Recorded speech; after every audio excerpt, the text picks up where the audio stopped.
Pourquoi avez-vous accepté de participer à ce documentaire? Daniel Pseni, je connaissais le réalisateur Mustapha Kessou et j'ai aimé son approche. Son film n'est pas sur les attentats du Bataclan mais sur ce qui s'est passé parallèlement dans l'immeuble où j'habitais, juste derrière la salle de spectacle. Ce n'est pas non plus une interview classique. Daniel et ses voisins Bruno, Estelle et Véronique ont rejoué les scènes, qui ont ensuite été mises sous forme d'images animées, note de la rédaction. On raconte une petite histoire dans la grande histoire. L'histoire de gens ordinaires dans une histoire extraordinaire. Plein de petites histoires se sont déroulées ce soir-là. Plein de gens dans le quartier et dans la rue ont secouru des blessés ou abrité des gens dans la panique. Voyez-vous la vie différemment depuis? Oui. J'ai changé de vie.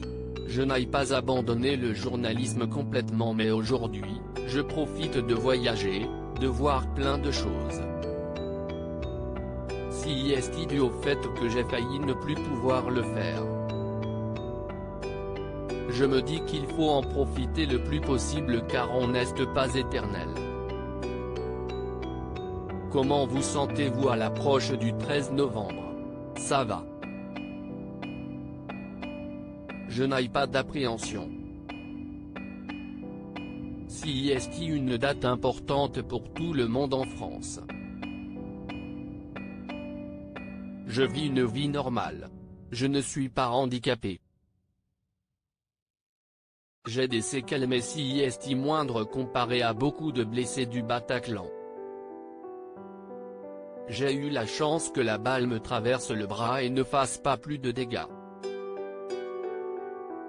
Je n'ai pas non plus peur de voyager, d'aller au cinéma, de prendre le métro. J'ai fait une psychothérapie, ce qui était conseillé. C'était aussi une façon de faire une catharsis, d'être résilient.